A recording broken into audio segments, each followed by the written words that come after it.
We are here on Monday with the Mayor. Hello, I'm Prisma Lopez-Marin. Today we have Jasper City Mayor Terry Seitz. Hi, Prisma. Welcome, by the way, to Jasper and to WJTS. We're glad to have you here. Thank you, Mayor. It's been a great experience so far. I'm glad to be here. Would you like to give us some insight on anything happening for the new year? There's quite a bit happening, and really a couple of things this week that are worthy of public interest and public attention. First of all, we have a very formal presentation on Tuesday evening.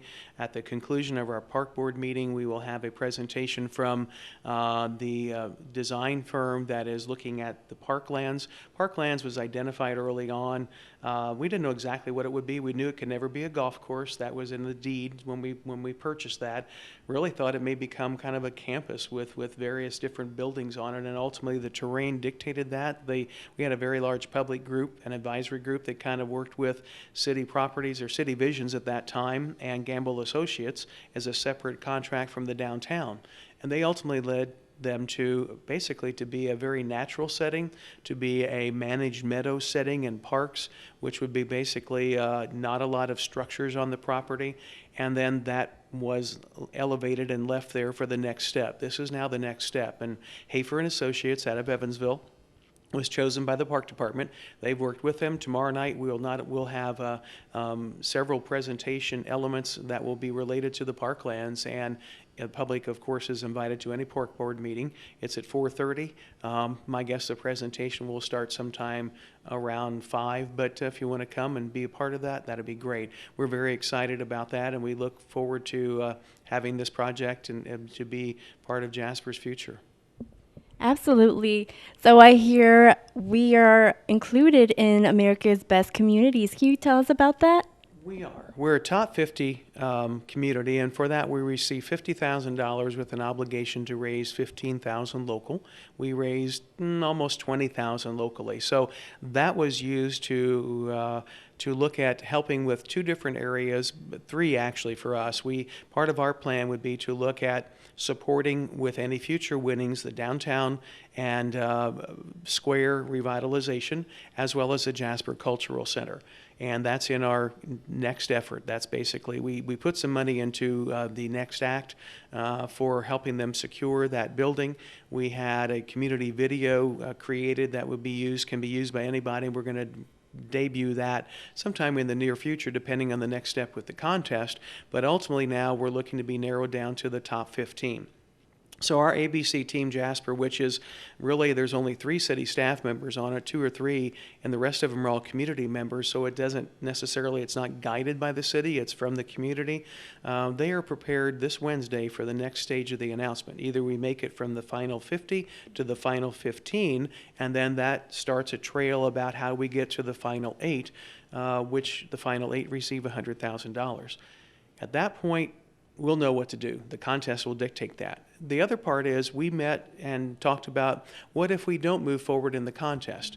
What can we do for Jasper? And our ABC Team Jasper has, just as of last Thursday, has indicated they have a great desire to continue the momentum and to play a role really as a driver of the projects that are underway in the community at this time, and to be open for new projects, and to coordinate with the current group called ROJAC, Redevelop Old Jasper Action Coalition, and maybe give them the next stage of effort that they have done so well for the last 13 years. So we love that. So we are prepared with more or less action steps if we move forward in the contest, or action steps if we don't. And we'll make an announcement on that Wednesday once we find out. So I know that RoadJack was included with the Jasper Cultural Center involvement. Can you tell us a little bit more about what happened at last time's meeting? Well, the meeting that we had really was the first meeting in the full library board and arts board, and I thought both boards did an admirable job. Ultimately, what I see as mayor, and this is my take personally, is that the state, with the state tax credits we have, we've known from the very beginning that requires a private partner in the project, because you can't give tax credits to entities who don't pay taxes. The city of Jasper and the arts department do not pay taxes. The library does not pay taxes. So we need a partner. And I see this as being a pretty simple decision, because the partner that put their name on the line for us is City Properties, and they're part of City Visions. They did that signature, though, with full understanding that they were not making it a requirement. While they did it for the application for tax credits, they understood that wasn't mandating that they be chosen. So now we're looking in this matter of making choices. I think we've had very, very, very open consideration in how city properties got to signing that document. It's nice to know now at that point they weren't committing either. Now they're interested in being a partner and to invest with us in that project or to lead that project with us.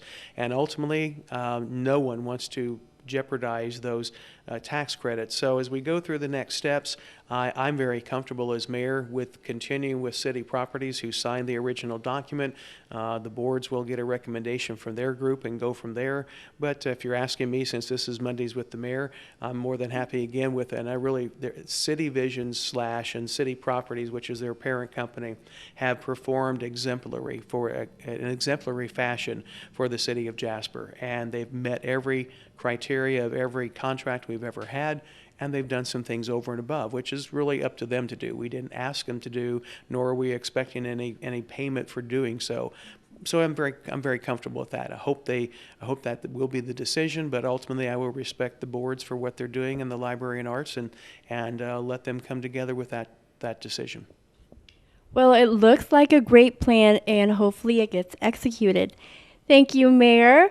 Thank you so much for being with us here at Monday with the Mayor. This is Prisma Lopez reporting for 18 WJTS News.